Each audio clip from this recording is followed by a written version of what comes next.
तो welcome back guys, welcome to my channel English Shiva. आज compiler design के next topic की बात करते हैं, जो कि होने वाला है conversion of regular expression to NFA. यानी कि रेगुलर एक्सप्रेशन जो हमने लास्ट वीडियो के अंदर पढ़ी थी, introduction to finite automata and regular expression, उनका एनएफए के अंदर कन्वर्जन, जो कि हमने पढ़ा था रेगुलर एक्सप्रेशन के अंदर एंड ऑटोमेटा के इंट्रोडक्शन के अंदर, कि NFA stands for non deterministic finite automata. And अगर हम इसकी बात करें तो यहाँ पर सबसे पहला एक मेथड आता है जिसका नाम है कंस्ट्रक्शन, थॉमसन कंस्ट्रक्शन मेथड। सबसे पहले इसके बारे में जानते हैं थॉमसन कंस्ट्रक्शन मेथड होता क्या है। ठीक है, तो चलते हैं। तो थॉमसन कंस्ट्रक्शन मेथड एक कंस्ट्रक्शन मेथड है जो कि एक सिस्टमेटिक टेक्निक है जिसका यूज़ करके हम एक रेगुलर एक्सप्रेशन को इसकी इक्विवेलेंट एनएफए में कन्वर्ट कर सकते हैं। और ये मेथड लेक्सिकल एनालिसिस में यूज़ होता है। एंड अब क्वेश्चन आता है कि वाई थॉमसन थॉमसन मेथड ही क्यों, कुछ और क्यों नहीं।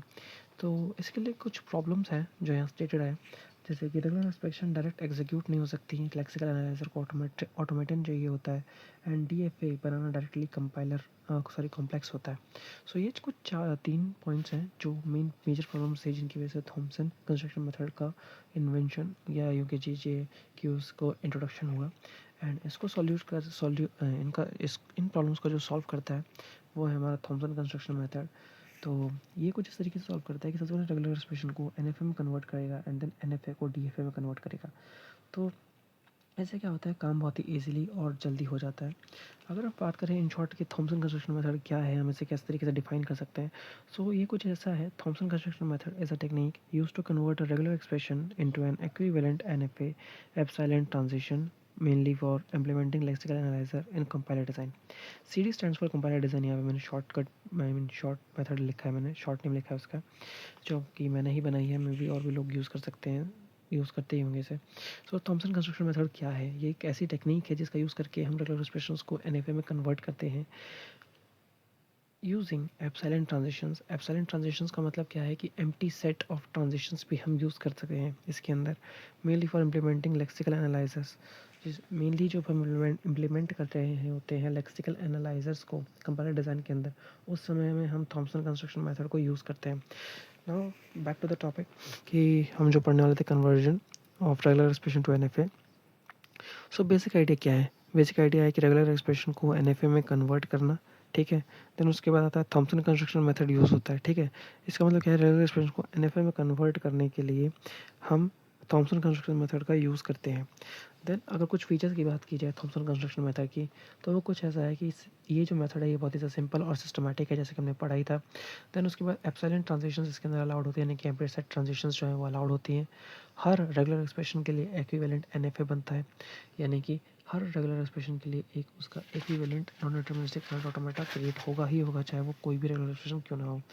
अब बात की जाए कि ये कहाँ कहाँ यूज़ हो जाता है या कहाँ कहाँ कौन कौन सी चीज़ें इसको यूज़ करती हैं। सबसे यहाँ पे आप फोर्थ पॉइंट देखें तो यहाँ पे लिखा हुआ है कंपाइलर टूल्स लाइक लेक्स, जो कि हमने पढ़ा था कंपाइलर कंस्ट्रक्शन टूल्स के अंदर, कि लेक्स फ्लेक्स करके कंपाइलर कंस्ट्रक्शन टूल्स होते हैं जो कि यूज़ किए जाते हैं। Compiler tools like Lex is इसी अप्रोच पे बेस्ड होता है, यानी कि जो कंपाइलर कंस्ट्रक्शन टूल है लेक्स, वो इसी अप्रोच को, यानी कि थॉमसन कंस्ट्रक्शन मेथड वाली अप्रोच को ही यूज़ करता है। ठीक है, अब कुछ basic rules of Thompson construction की अगर हम बात करें, तो अगर कोई आपके पास सिंबल है, for a symbol like a, तो उसके लिए कुछ इस तरीके की रेगुलर एक्सप्रेशन बनती है, R A is equals to A. And उसके लिए जो कुछ ट्रांजिशन है वो कुछ इस तरीके से बनेगा, start state, final state and transition labelled at A. ठीक है, ट्रांजिशन लेबल्ड ए। अब अगर बात करें जाए, अगर आपके पास एम्प्टी स्ट्रिंग है तो वो उसका कुछ इस तरीके से रेगुलर एक्सप्रेशन, और उसका जो ये इसका ट्रांजिशन कुछ इस तरीके से बनेगा, एरो हेड्स दो एंड एक बीच में एप्सिलॉन।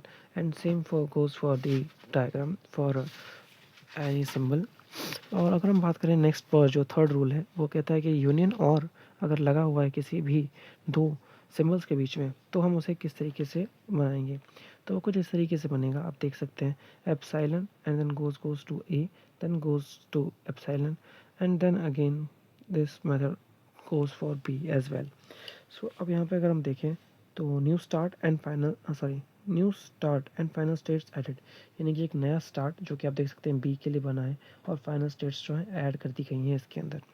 देन फोर्थ रूल की बात करें तो वो है कंकैटिनेशन, यानी कि जब हम दो वेरिएबल्स को जोड़ देते हैं आपस में, तो उस स्टेट में क्या होता है, final state of A is equal start state of B. तो होता क्या है कि जब भी हम कंकैटिनेट करते हैं रेगुलर एक्सप्रेशंस को, तो वो कुछ इस तरीके से बनती हैं, यानी कि ए, यानी कि तीनों जो एरोज होंगे वो एक डायरेक्शन में, एक स्टार्टिंग स्टेट है, एक फाइनल स्टेट है, और बीच में उनके बीच का रिलेशन कंकैटिनेशन को शो कर रहा है. ये रूल है कि अगर कंकैटिनेशन है किसी भी रेगुलर एक्सप्रेशन के बीच में तो वो किस तरीके से दिखाया जाएगा. देन हम नेक्स्ट पॉइंट पे बढ़ते हैं, जो कि फिफ्थ रूल होने वाला है इस टॉपिक का. तो फिफ्थ रूल कहता है क्लीन स्टार. अगर किसी भी एक्सप्रेशन के अंदर क्लीन स्टार आपको दिखता है रेगुलर एक्सप्रेशन में, तो उसको कुछ इस तरीके से हम डिनोट करते हैं. आई मीन जो रिप्रेजेंटेशन उसके ट्रांजिशन का कुछ इस तरीके से होता है, एप्सिलॉन एप्सिलॉन एंड देन दो ब्लैंक एंड बीच में एक ए. यानी कि ये ए का था कि ये लूप चलता रहेगा जब तक कि यहाँ सिचुएशन सेटिस्फाइड नहीं आती. अब ये क्या अलाउ करता है, अलाउ जीरो अकरेंस, यानी कि जीरो अकरेंस आएंगी, मल्टीपल अकरेंसेस भी हो सकती हैं. जीरो और मल्टीपल अकरेंसेस अलाउड करता है. ठीक है. तो अगर एग्जांपल की बात करें कि convert A union B star, तो अगर हम बात करें कि अब इसका क्या आंसर होगा, तो स्टेप वन कहता है ए यूनियन बी, यानी कि यूनियन एफ ए. ठीक है. देन अगर हम बात करें सेकेंड स्टेप की, तो apply star using Kleene star rule.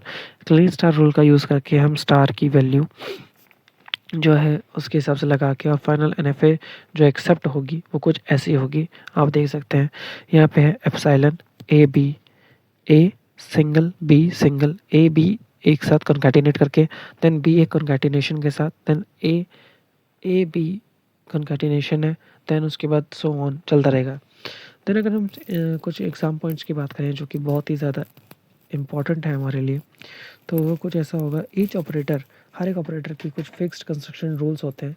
जो भी ऑपरेटर्स यूज़ करें, मान लीजिए वो कंकैटिनेशन के लिए आप यूज़ कर रहे हैं या फिर कोई भी और ऑपरेटर आप यूज़ कर रहे हैं, यूनियन ऑपरेटर, तो इनकी एक फिक्स्ड कंस्ट्रक्शन रूल्स होते हैं. और साथ ही में जो ये हमारा कन्वर्जन है इसके अंदर एप्सिलॉन ट्रांजिशंस अलाउड होती हैं. रिजल्टिंग एनएफए में नॉट बी मिनिमल. इसका क्या रिजल्ट आता है कि एनएफए नॉन फाइनाइट ऑटोमेटा जो है वो मिनिमल नहीं होगा. यूज़ किया जाता है लेक्सिकल एनालिसिस के अंदर. एंड इन शॉर्ट अगर हम बात करें तो थॉमसन कंस्ट्रक्शन जो है वो एक ऐसा मेथड है जो कन्वर्ट करता है रेगुलर एक्सप्रेशन को into an equivalent NFA by applying rules for union concatenation and Kleene star, and the resulting NFA uses epsilon transition and recognizes the same language as the regular expression. क्या मतलब है इस चीज़ का? इसका मतलब ये है कि थॉमसन कंस्ट्रक्शन मेथड कन्वर्ट करता है रेगुलर एक्सप्रेशन को उसके इक्विवेलेंट एनएफए के अंदर बाय अप्लाइंग द रूल्स जो हमने पढ़े, 5-6 जो रूल्स थे for union, concatenation and Kleene star. ये 3 जो ऑपरेशंस हैं इनके लिए जो रूल्स प्रीडिफाइंड है उनके अकॉर्डिंग, जैसा कि हमने देखा था डायग्रामेटिक व्यू में हमने देखा था, वही डायग्रामेटिक व्यू उनका बेसिक लॉजिक है. The resulting NFA uses epsilon transitions. जो रिजल्टिंग एनएफए होगा वो एप्सिलॉन ट्रांजिशंस को जो है यूज़ करेगा, जैसा कि हमने यहाँ पे देखा था ऊपर जो आउटपुट आई थी उसके अंदर एप्सिलॉन था. तो इस तरीके से एप्सिलॉन ट्रांजिशन को यूज़ करता है and recognises the same language as the regular expression, और उसी सेम लैंग्वेज को रेगुलर एक्सप्रेशन की तरह रिकग्नाइज भी करता है. आई होप आपको वीडियो अच्छी लगी हो तो लाइक शेयर सब्सक्राइब करना. और कोई डाउट होता है तो कमेंट सेक्शन में पूछना मत भूलना. बिल्कुल मैं दोबारा कह रहा हूँ, मत भूलना कमेंट सेक्शन में पूछना कि मुझे ये डाउट था तो इस टॉपिक को क्लियर करो. आगे बढ़ने से पहले तो मैं उसके ऊपर वीडियो ज़रूर से बना दूँगा फॉर श्योर. एंड हाँ, अगर चीज़ें ना समझ में आ रही हो तो भी बता देना, मैं कोशिश करूँगा कि मैं और भी अच्छे से समझा सकूँ. वैसे तो मैं कोशिश यही करता हूँ कि जितना जल्दी से जल्दी और अच्छे से हो सके इतना ईजीएस्ट वे में समझाऊँ, जितना मैं जानता हूँ चीज़ों के बारे में, अपनी फुल नॉलेज तुम्हारे साथ शेयर कर सकूँ.